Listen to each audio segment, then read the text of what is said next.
الملك فاروق وهو طفل صغير، تحس كده ان اسرته ابوه وامه عملوا تحسين للنسل في اسرة محمد علي. شاب جميل جدا وامور، طفل رائع في الحقيقة زي ما انت بتشوفه دلوقتي.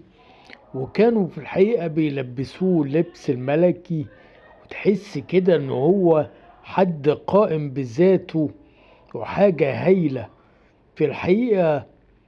دلوقتي احنا بنشوفه بعد ما كبر في السن، وكبر قوي ازيد من اللازم يعني، وصلع كمان، واتملى قوي، وشكله اختلف قوي، لكن برضو مازال لسه جميل.